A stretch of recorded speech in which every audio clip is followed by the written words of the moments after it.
The Reading Rockets teleconference series is a production of WETA in cooperation with the National Association of State Directors of Special Education. Funding for this teleconference is provided by the United States Department of Education, Office of Special Education Programs.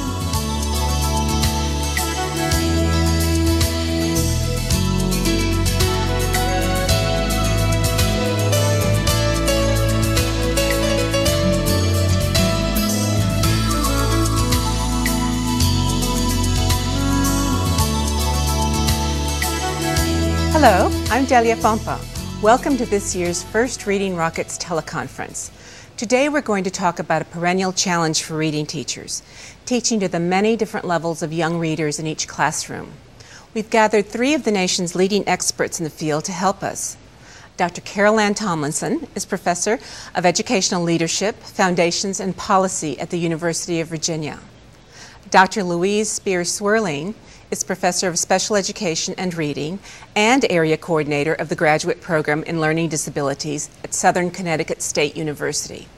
And Dr. Michael Presley is University Distinguished Professor of Education at Michigan State University. We are also joined by an audience of teachers, administrators, special education professionals, and parents from across the country, and in Quebec. Later in the program, we will be taking questions from our studio audience. Let's begin with Dr. Tomlinson. Here's the question of the day. How can one teacher address the individual needs of every child in her class so that they all become strong, confident readers? Well, I think an honest answer probably is that no teacher can be all things to all students all the time. But I think the real truth of teaching is that if our goal is to understand the particular needs of students, and we stay in pursuit of that, and we try to address those needs as we can come to understand them, we're likely to do a lot better job for more students than if we assume they're all basically alike. Well, set the scene for us. What does an ideal differentiated classroom look like? Well, I think an ideal differentiated classroom is simply a flexible one, and I don't think there's really a particular recipe for a differentiated classroom. But what you're really hoping for is a teacher who establishes flexible routines well enough so that when the teacher is aware of particular students' needs, there will be at least some times in the classroom where different students are doing different things to address those needs. So maybe at some point a teacher would be meeting with one small group of students who have a particular need that she's able to address more appropriately within that small group. At the same time, you might have some students working at learning centers with particular skills that assessments indicate they need, and the centers can be tailored to those particular needs. Might have some students working with one another to discuss books or to share reading on a topic that they find interesting together. And you might still have some other students working at a table or a desk on reading or writing things that are particular to their needs. There will always be times when the teacher needs to meet with the whole class and keep them a community of learners, but the trick really is to establish routines where at least some of the time multiple things can happen so that students are working in areas that are closer to their particular needs. We have so many teachers out there who want to do this. What are the first steps a reading teacher can take to set up a differentiated classroom? Well, I really think there probably are three big elements to a good differentiated classroom. One of those is being very aware of what the components of successful reading are. And I think that takes time for us as teachers. It's a complex endeavor, and to understand those facets, the different elements, and the particular skills within those is important. And I think that's a lifelong pursuit for teachers. I think a second thing is to become more and more skilled at being aware of student needs, really watching kids as individuals and trying to attend to them both formally and informally to get a sense of what's working for a student in relation to those goals and what's not working for a particular student. And then I think the third big piece is to figure out how to be more and more flexible as a classroom teacher. How can I use space more flexibly than I have been? What can I do to be more flexible with time use than maybe I have been? What about resources? Is there a way to get more resources or to use the resources that I have more flexibly? And I think an important thing in starting for teachers is to realize that differentiation is not apart from good teaching, it's a part of good teaching. And so by doing those just sort of standard good teaching things, you can become better and better. But I think an important piece of advice for teachers is to begin with something that seems manageable. I think often as teachers we feel so compelled to do everything perfectly for students that we want to get it all right tomorrow. You know, we want it to be all perfect next week. And then that becomes overwhelming. And so we decide it's not within our reach and we give it up. A teacher might decide simply to do one vocabulary routine differently for different students, or might begin with whole class reading and then just different work that the students do with it. I think you constantly have to refresh yourself on the components of reading to which you're aiming and continually refine your assessment skills and your awareness of students. But I think when it comes to the routines, beginning in a way that seems small and safe and effective to that teacher is a great starting place. It's a very thoughtful process of practice, lots of practice. Absolutely. What is the role of assessment in a differentiated classroom? Well, assessment is actually, of course, the root system of differentiation. I think sometimes it's easy to think that differentiation is some sort of tea leaf reading. You know, I look at her and she looks like she would do better with this. But assessment really is our measure of where a particular student is in regard to particular goals. And if we're clear about the goals and we understand where students are in proximity to those goals, we just sort of have a logical response of what we do next. And so continually monitoring students. I think pre-assessment is important before we begin a new segment or a unit of study to see what our spread of learners is.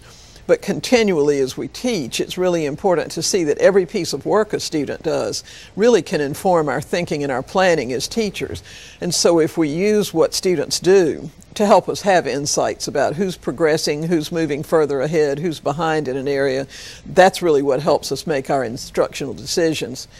I think it's probably important to remember that while there's an important emphasis on standardized testing in schools, and that can give us kind of a big sense of a class, it's really that daily assessment or frequent assessment throughout a sequence of study that's very close to our instructional decision making tomorrow and can really help us understand how to modify the plans that we basically made to benefit various students. So regular assessment is very Absolutely. important. Let me go to Dr. Presley. I'd like to ask you, let's take a step back. Why are so many students coming to us at so many different levels? And can't we just expect them to catch up on their own?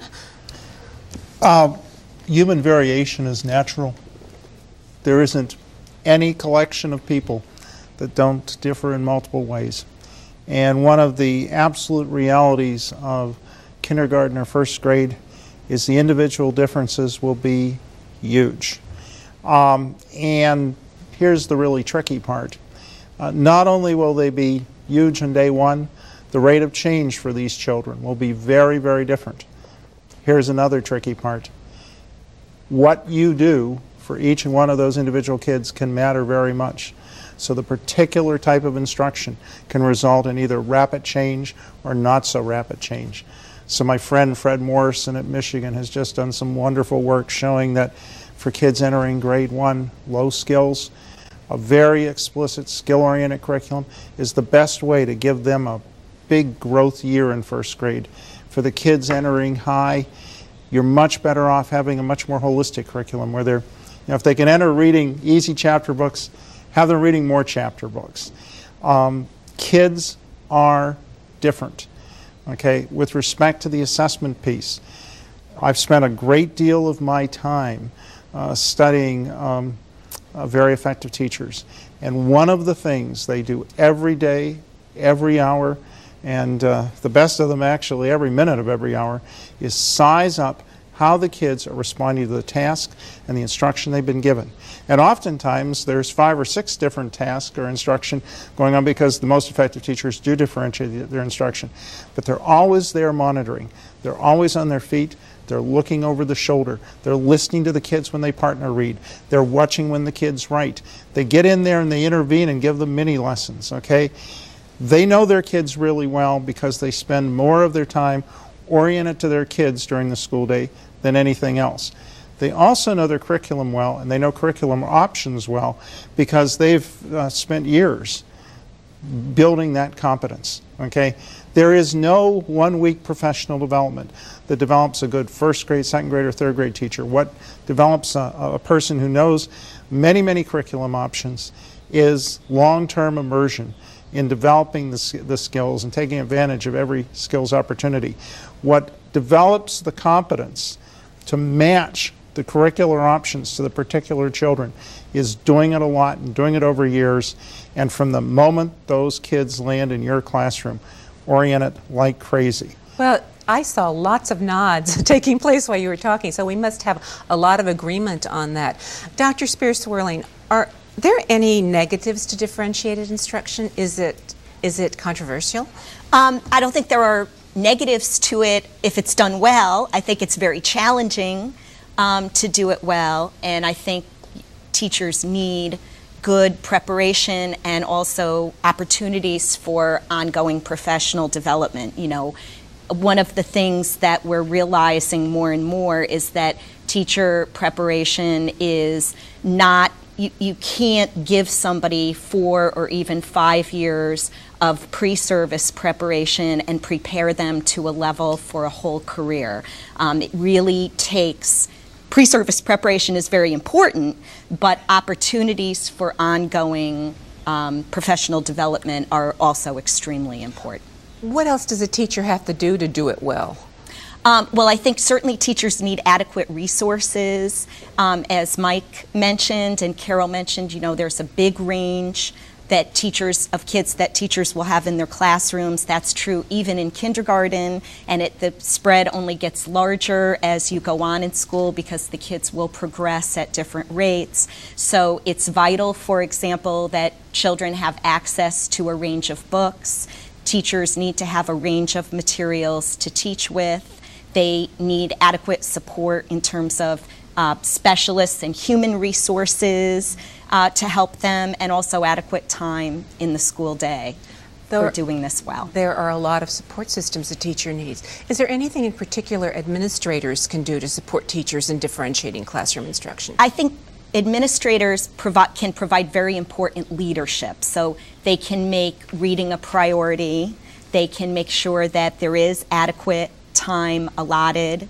They can have they can play a role in providing adequate resources, making sure that there are different kinds of curricular options available, and making sure that teachers have good professional development in this area. Thank you. That was a lot from all of you to start with. We visited a school in Portland, Oregon that works very hard to teach every child to read. Let's take a look at how Metzger Elementary teachers support each of their kids. Meet Ms. Darby. She's a kindergarten teacher here at Metzger Elementary. So we have G-O-Z. Kindergarten is a critical time for developing early reading skills, sometimes by using nonsense words. If you change the last letter, how could you turn it into a real word? A T, got. One of the hard parts about teaching kindergarten is that kids come in at all different levels. Metzger handles that by assessing each student on a regular basis. The name of this letter is Q. Say the name with me. Ready? Q. What is the name of this letter? Some kids are already at risk. Kids who don't know their letters, have trouble with rhyming, or who may speak a language other than English. They get an extra dose of small group instruction every day. Everyone find the letter X? The instruction is very explicit. Ms. Retzlaff helps the kids break the 26-letter code of our alphabet by being very clear with them about what each letter looks and sounds like. And I'm going to go left around the queen and way down her staff. Now you guys are going to trace the letter Q.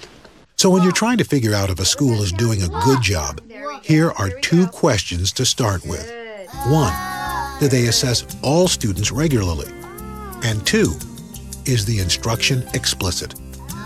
In 1st grade, Metzger continues to teach the 5 elements of good reading instruction.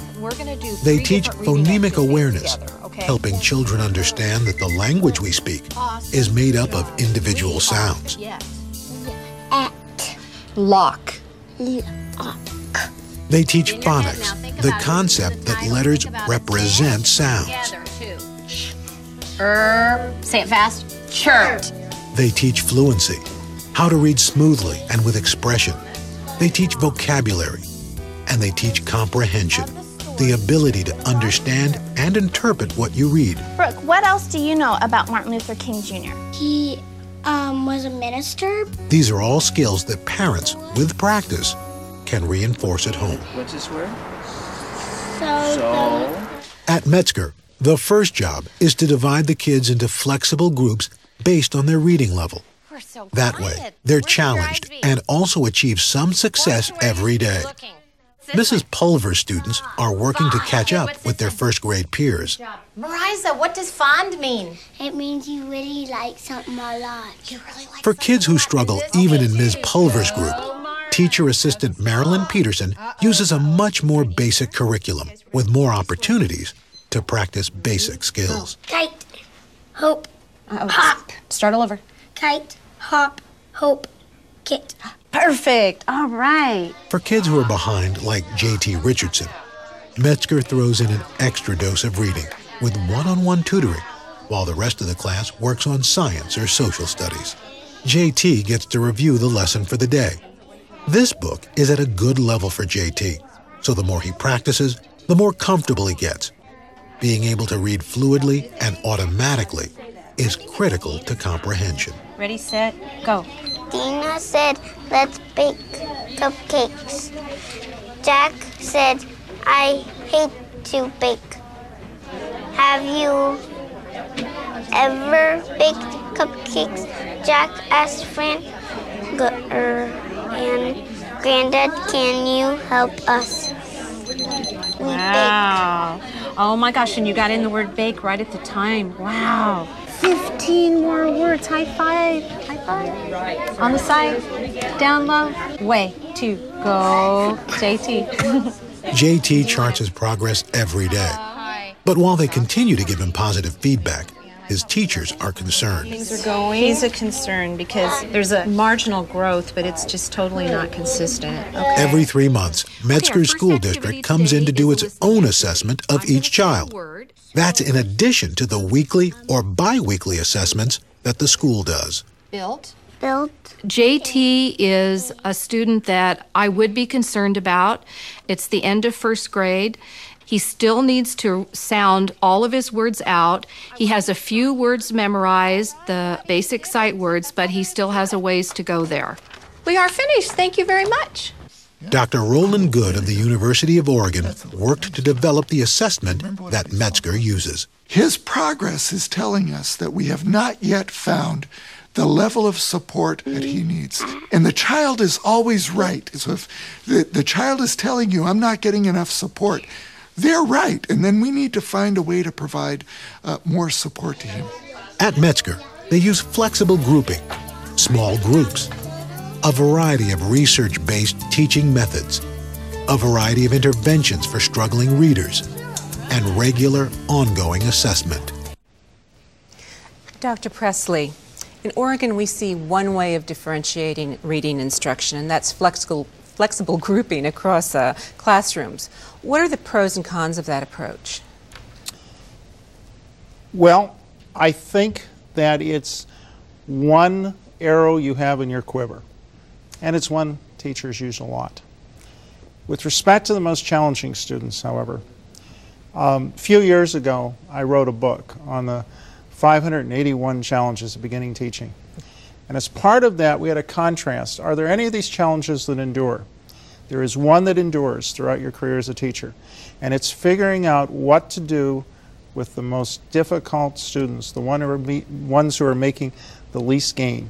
Every one of them requires unique problem solving and reflection. Okay, so the flexible grouping is a start. Now, one of the things that was very important in that tape was talking about additional instruction. And they talked about one dose of additional instruction. In some of the effective schools I work in, the most at-risk kids are getting 3 or 4 additional half-hour segments of one-to-one or very small group support. And then they're looking around for some after-school stuff as well. For the most challenged students, just the flexible grouping will not be enough. With respect to the assessment issue, there was also kind of a one-size-fits-all type of assessment implied in there. And without a doubt, what you see in the very best, most effective schools and classrooms is they're using lots and lots of assessments. They're using the standardized tests. Sometimes they use something like a Dibble system, but much more important is the teacher monitoring. Is the kid responding to this instruction? Are they showing growth? And a centerpiece of new thinking about how you differentiate instruction is to try different, if the kid isn't getting it in the current setup, try something else and monitor, is there now growth going on, and go with what works for that youngster. Now, there's no question that teaching reading is hard, but what characteristics do you see in teachers that can make this work, differentiated instruction in classrooms? The teachers who make it work come in with a headset. This kid can learn, and I'm going to figure out how to do it. Okay? I have a variety of materials. I'm going to figure out which ones mesh with that youngster. I have a variety of instructional strategies. I'm going to figure out which ones work with that kid. I'm going to figure out which of my kids most need the additional instructional resources, whether it's a foster grandmother, college tutors, or a very skilled reading specialist, or in the best of all possible worlds, all of them.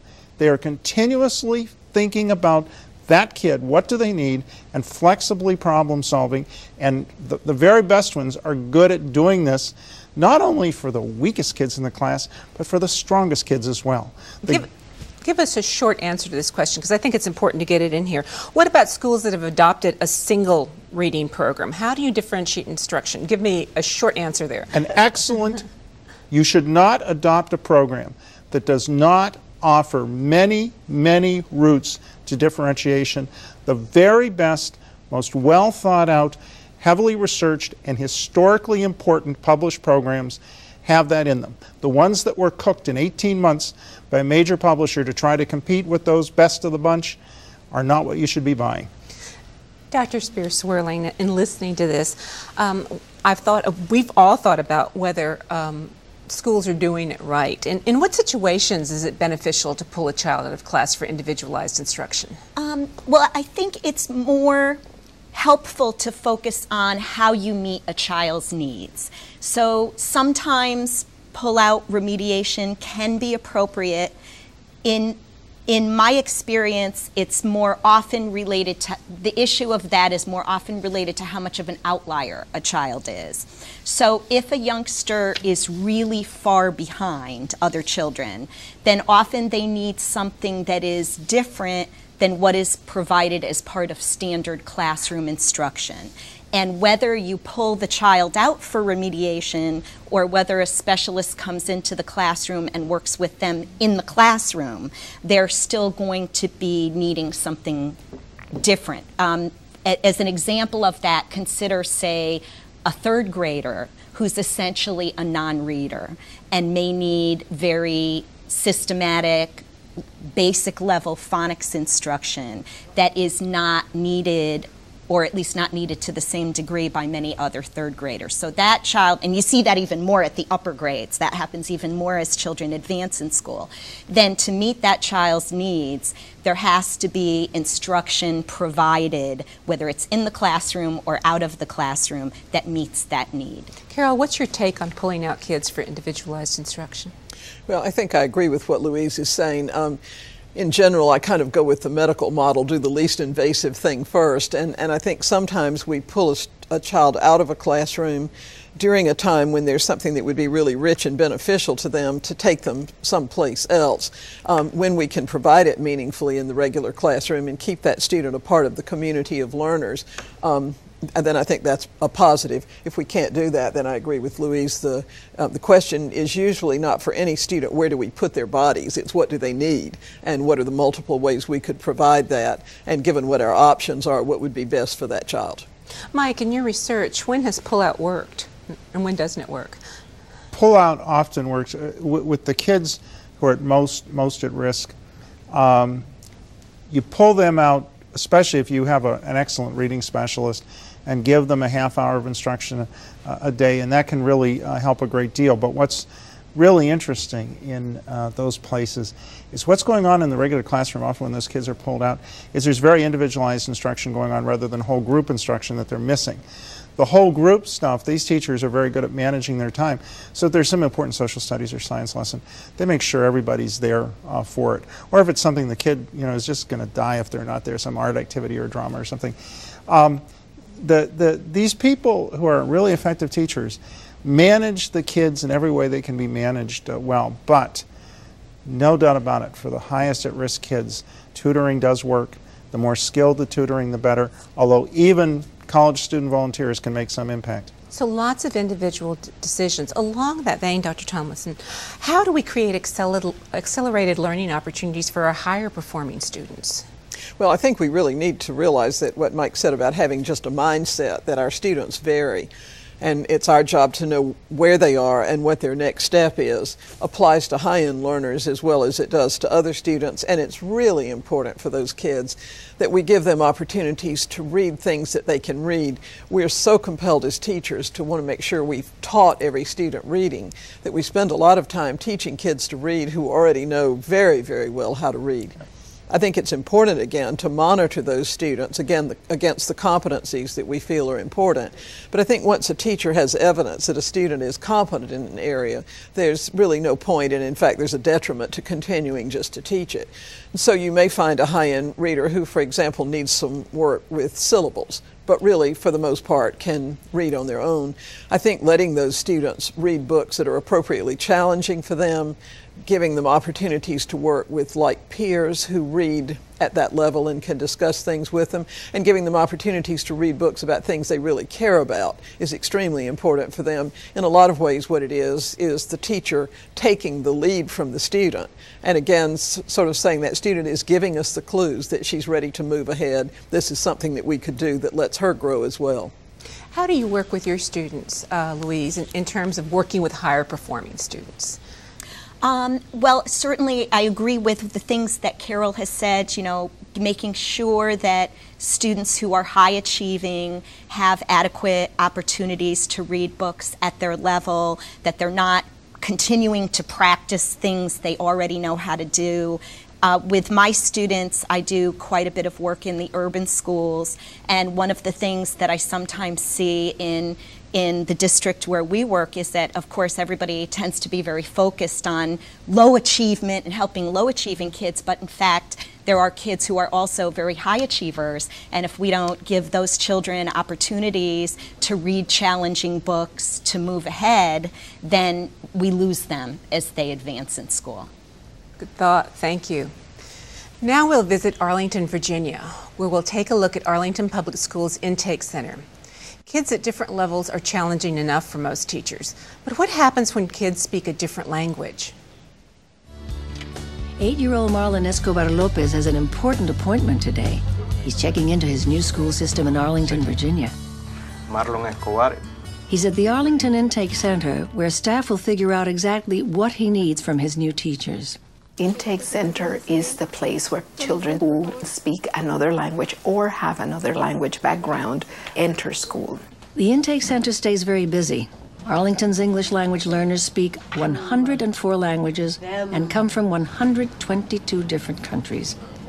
Most of the children speak Spanish, but those kids are very diverse too, both culturally and economically. Children from the middle class have had certain experiences that other students may not have had. They've been to museums, they have been read to in their own language. Marlon is from Honduras. He looks like he's ready for school, but will the school be ready for him? The process starts with his dad. Parents are just that part of the learning equation that we cannot do without. It's the child, the parent, the teacher. They're the three most basic components. The interview gives Arlington some important information about Marlon, like the fact that he's been to school in the United States for a year already. We look not only at the academic background, but we also look at the whole child. We look at his health situation. We look at family history. When his dad's finished with his questions, it's Marlon's turn. His teachers need to know how well Marlon can understand spoken and written English. And put the girl behind the man. So if you're assessing a child, you not only want to assess their knowledge of letters and sounds and so forth in English, but you want to tap into it in Spanish too. Gatitos, los gatos son animales. Because whatever they know in Spanish, you can be quite certain you can use to help them acquire the skills in English. Put strawberries and carrots. Marlon can read a little bit in English already, and his comprehension skills in both languages are strong. So the Intake Center places him in a second grade class for English language learners.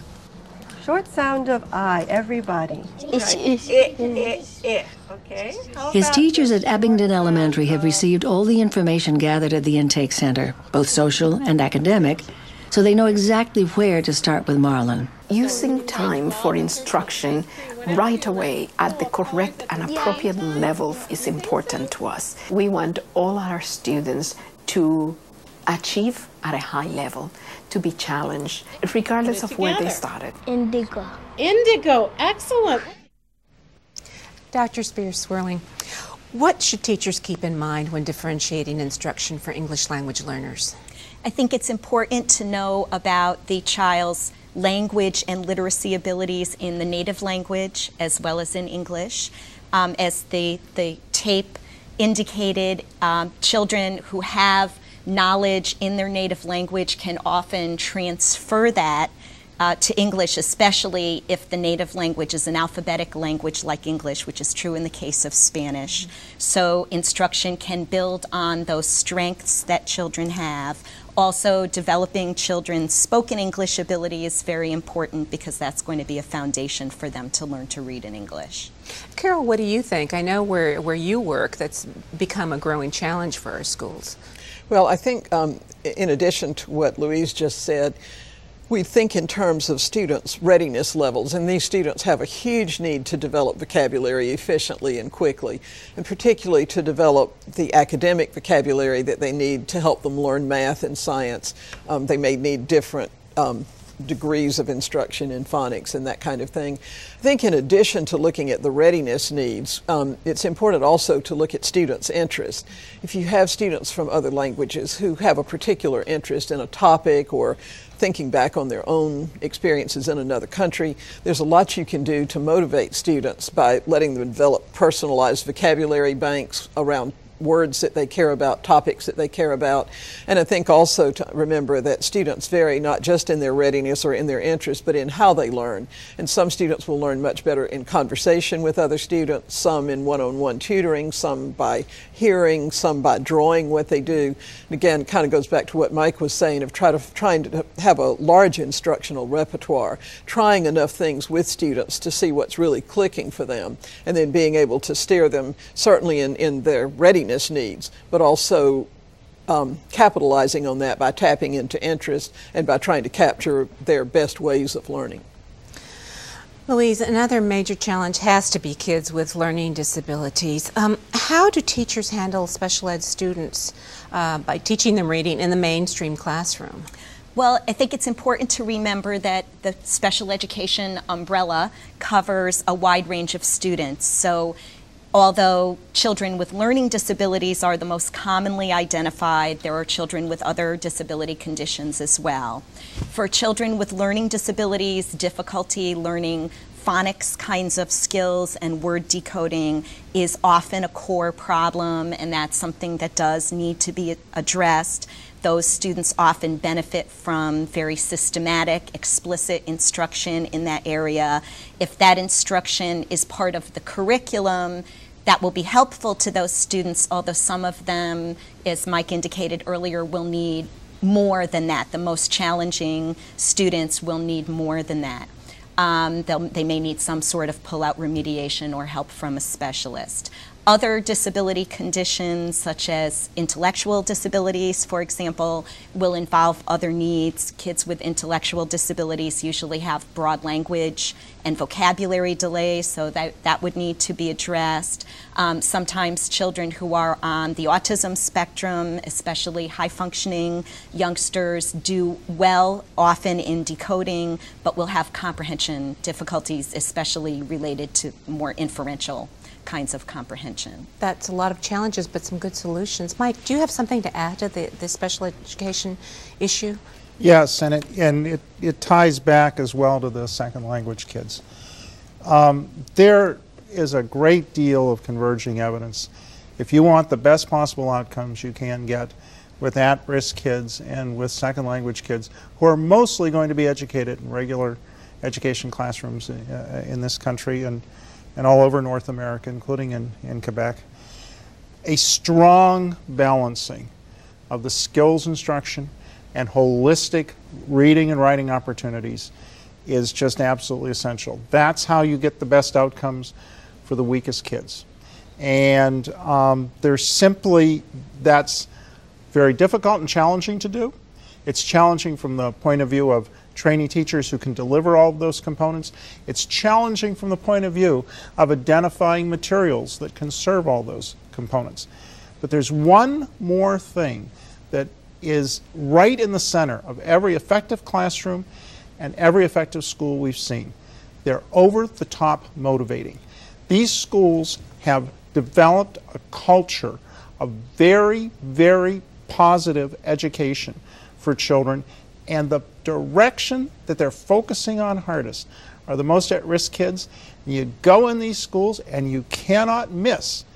It works. These kids like being there. That's a great point. And Louise, I'd like to segue from Mike to you around that question. How do you keep students motivated when instruction is so varied? Well, there's certainly a variety of ways to motivate kids. Having choice for students to have choice of books or topics or reading materials is one very important way to motivate them. Having students share interests. Often, a child will be interested in a recommendation from another child that they wouldn't listen as closely to what the teacher had to say about that. So those kinds of things are very important. For kids who are struggling and reading at low levels, listening comprehension and oral discussion are very important because often those children can function at much higher levels in terms of oral language, and you can do much more, motivating things, more interesting books and materials orally than you can sometimes in reading. What have you focused on motivating students with your own students in college? I think, again, having students be able to function in areas of interest to them. I think there's just nothing quite as exciting as wanting to find out something and being able to find it out. And also, again, the notion of how you learn. There are some students that will learn with technology when they can interact with the internet or work with a computer that simply will not from a book. There are other students who, if they can hear it and follow, will get it better than if they don't have that support. But I think for most students, making that connection between things that they really want to know about or books that their peers like, things that are just fun to read, and having dialogue with peers. There's something just very satisfying for a child in being able to have a conversation and share and realize that they've contributed to that. So I think really on the whole I'd agree with what Louise is saying there. Choice, interest, attention to mode of learning. And one of the things that certainly we know is that students are not motivated to read books that they can't read. So it comes back again to that notion of having books that are at the right readability level for a student as well as topics of interest. Go ahead, Mike. Chime in. The one thing that you see in really effective schools is the students are having success at tasks that are challenging and interesting to them. Really good teachers are just masterful at figuring out what's just a little bit beyond this kid, okay? That this kid can get with some effort, and if they can get it with the strategies and competencies that we can deliver to them. And I have the privilege of a lifetime has been able to spend so much time in really excellent classrooms. And that vision of creating success, if you aren't seeing success in your students, you need to rethink, how can I improve my teaching so every one of these kids is succeeding?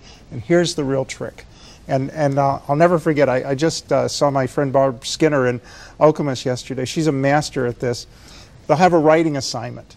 And all the kids are jazzed about reading maybe Julia the Wolf's or something. And everyone will be writing in response to it. And some kids will only be able to write 3 or 4 lines, and some kids will be able to write 4 or 5 pages. And Barb strokes every one of them for the success that they've had and the growth they're showing. And you know what? You watch the kids in a classroom like that, and they go from writing 2 or 3 lines in October to writing 3 or 4 pages at the end of the year. That is a teacher who knows what she's doing. I think one of the questions on the lips of lots of our viewers is, what do you do for a child who continues to struggle after all this?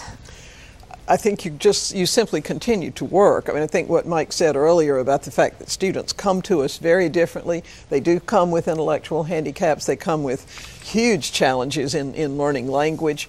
I talked with an elderly teacher who had retired a number of years ago in Idaho last year, and I was talking to her about the concept of differentiation, and she said, you know, when I first started reading, they taught me how to teach reading, and I worked at it very hard, and some kids didn't get it, so I developed a second way, and then more kids got it. And after she took me through the whole progression, she finally ended up by saying, as well as I recall, by the time I stopped teaching, I was up to 9 ways of teaching reading, but they were all learning it. Well, let me follow up on that then. 9 ways of teaching. What do you recommend for a teacher who has a very large classroom and very few resources? I think you do the best you can do. I think, for example, you can sometimes make better adoption decisions in your district by, as Mike suggested, finding resources that give you more flexibility rather than resources that hamper your flexibility. I think you can sometimes ask community members to contribute a range of books and magazines. I did that in my own classes and actually was almost overrun with possibilities. I think you have to teach the routines more carefully if you have lots of students. And I think exactly like in a large family, parents learn that they have to ask the children to participate in making the family work. The larger the classroom, the more the students have to be collaborators with the teacher in making it work. We can do most of what we need to do in classes that are too large. We can do it with fewer resources if we'll be innovative in the way we use those things. It's too bad that that is the case, but I think we also always have to say to ourselves, life may not be perfect this year, but it's this child's only 3rd grade year. It's the only chance he'll ever have to develop these skills and competencies, and I think we just have to be innovative and use the materials, the resources, the flexibility that we can. Mike, I want to come back to you on something, but first let me ask Louise a question about these problematic classrooms where you don't have very many resources, you have a large classroom. I want to go back to the issue of special ed students and accommodations. How do you reach children with all those different accommodations in one classroom? Well, there are certainly accommodations that can be very appropriate for kids with special needs. For children with serious reading difficulties, a good example of that kind of legitimate accommodation is extra time. Often the students can understand the material and do the work, but they need more time because they're slower readers.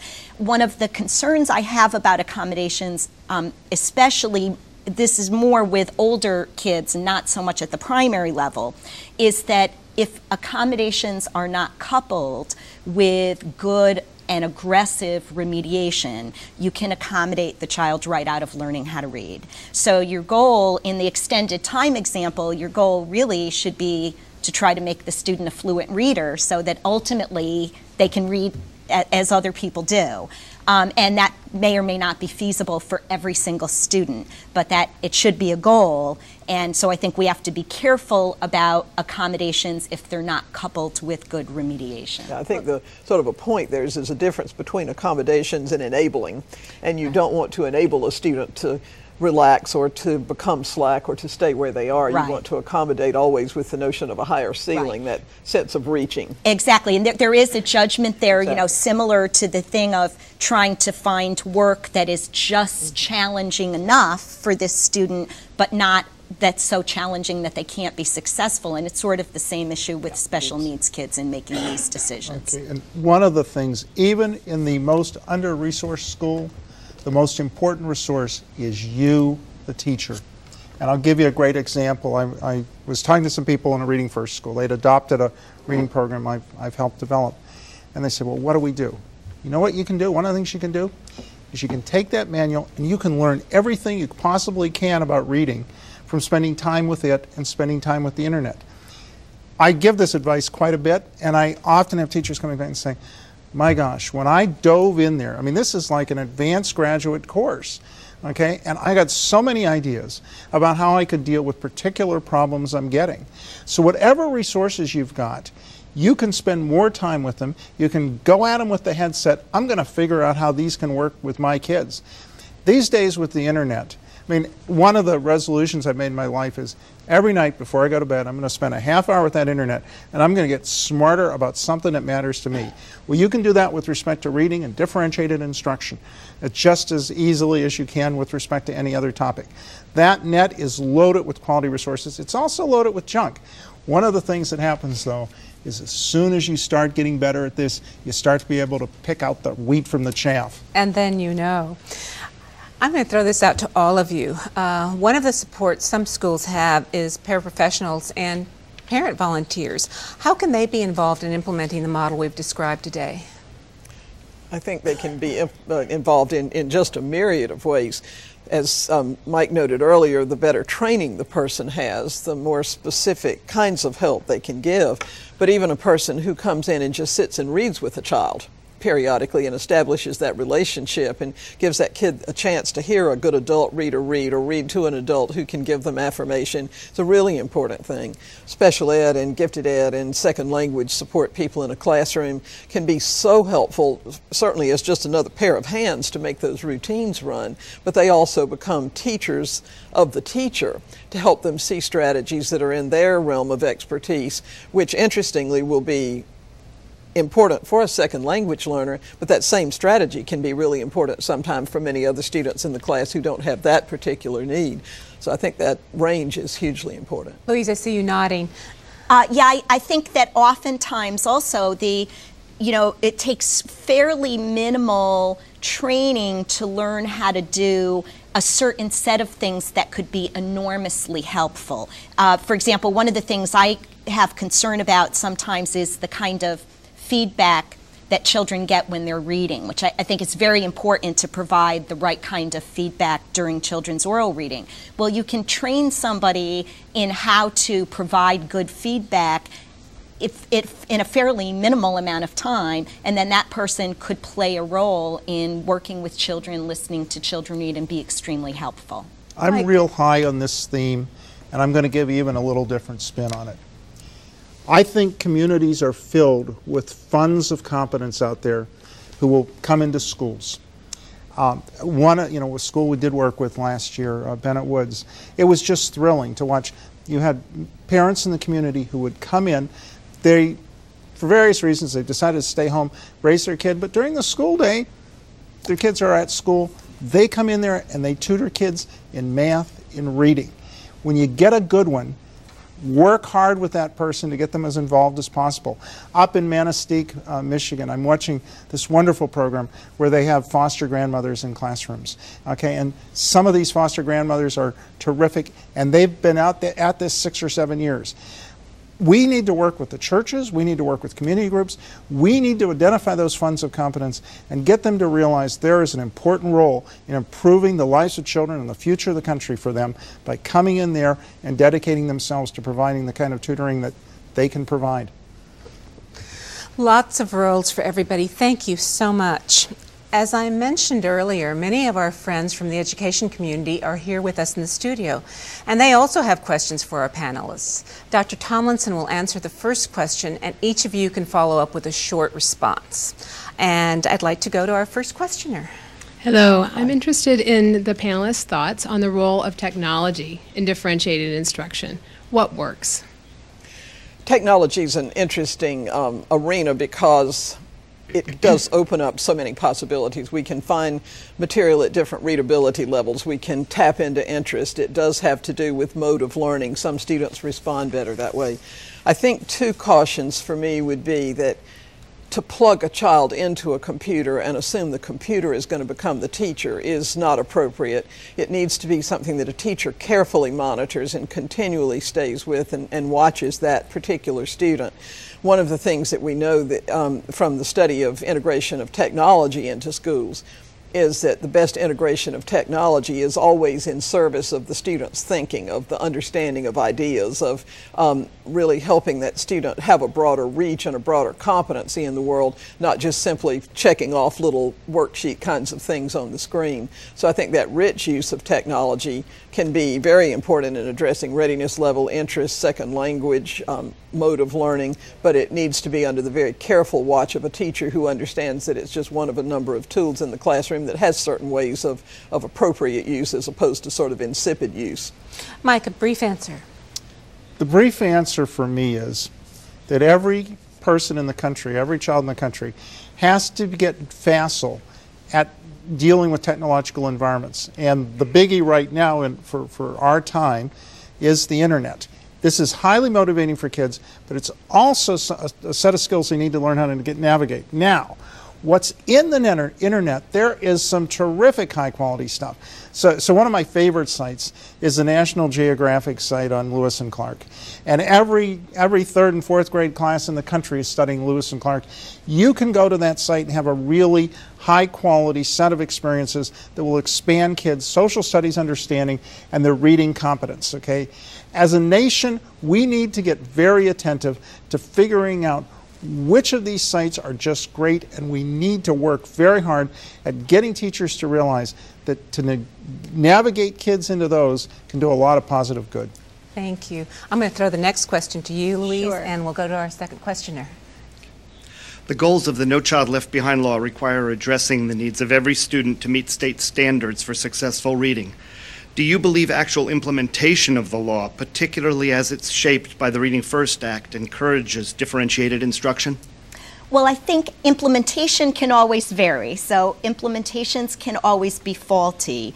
The basic idea of the law in terms of these 5 main components of reading, phonemic awareness, phonics, vocabulary, comprehension, fluency, are an excellent basis for beginning to differentiate instruction in terms of abilities, because we know that those are key abilities for learning how to read, and if children have weaknesses in those areas, those are weaknesses that are important to address. But there are certainly other ways to differentiate instruction that are also important. Some of those have been touched upon today: students' motivation, students' interests, the background knowledge that they bring to the classroom, characteristics like that. So I think it's important to consider those things as well. Carol, would you like to add something to that? I think just a short thought, and that is there's a difference between standards that you want students to achieve and standardization.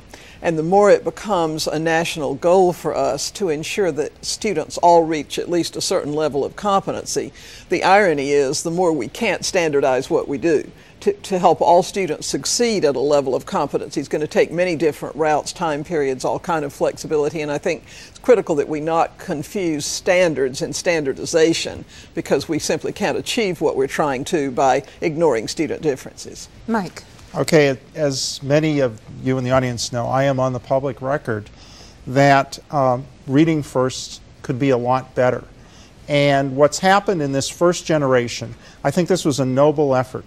And I think there's great positives, but it turns out there's been a lot of feedback come in about how this could be improved.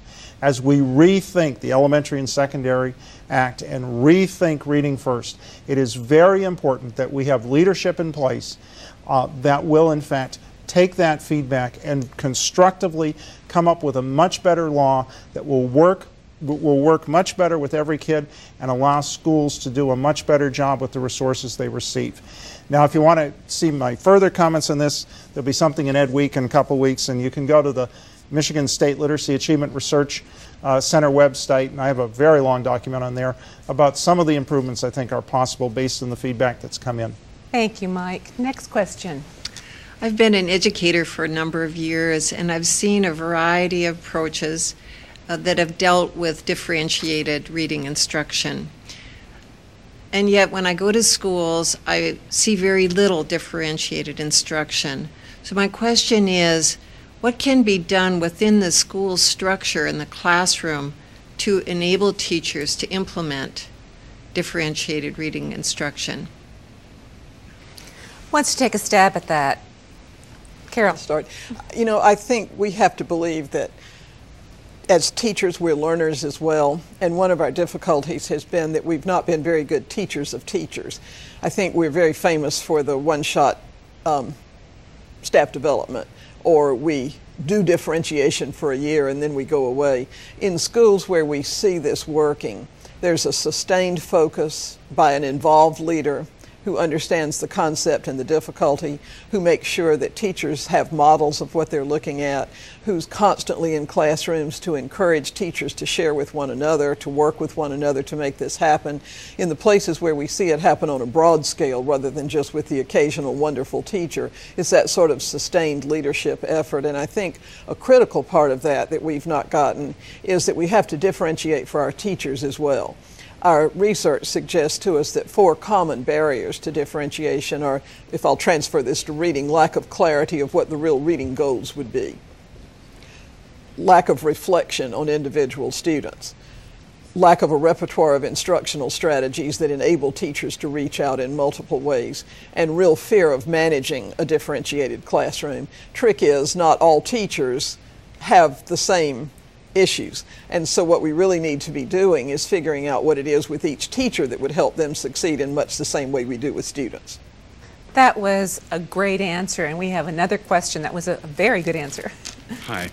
Interested in your thoughts as to whether you feel that teachers who would be attempting to use differentiated instruction would likely face skepticism from parents as you attempt to meet the needs of all the students in your classroom. Louise? Well, that's sort of an interesting question. That's not something that really would have occurred to me before. I don't think so if parents perceive that the teacher is setting high goals for the student and providing instruction that's appropriate for them. One of the things you see sometimes in special education, because that's my specialty, kids who really struggle, is that the children kind of go along at the same level year after year, don't really progress, so they may be getting something different from the other children, but the real problem is the lack of progress. So I think that if the instruction is effective, most parents are going to be happy with that. We have another question from our audience. How can students in a differentiated classroom work together in cooperative teams, say, for example, on a reading activity? Mike? Oh, it turns out in really effective classrooms, students are working cooperatively all the time. But the real trick here in the cooperative situation is that everybody has to be on task and has to be accountable. And that comes about because the teacher is there monitoring like crazy. Is this a healthy situation, or is this kid being allowed to be a wallflower in this group? If they're being a wallflower in this group, tomorrow they're going to be a different group if you're an effective teacher. I would just like to pick up on that last question just a little bit. No matter what you do as a teacher, there'll be skepticism from parents. So you need to educate them, okay? My greater concern is that there's a lot of skepticism among policymakers and educational leadership with respect to the idea of differentiated instruction. We've got to get in the heads of the next generation of educators that differentiated instruction is a great thing. The real challenge is you're not going to be able to do that after you finish Teachers College. You're just at the start. So we also have to get the head set, you know what? You've got to get better at this every year that you're working, and you can do that by learning more about instruction, learning more about kids. That becoming a professional educator is a 5 to 10 year venture. And that sums up a lot of what we learned today. It's a long, long process. Thank you, everyone. Please let us know what you thought about this program. Visit readingrockets.org to take our survey. And please join us for the next Reading Rockets teleconference on March 22nd. From babbling to books about building pre-reading skills. You can find more information on our website, readingrockets.org. Thank you for joining us. Take care, and thank you all.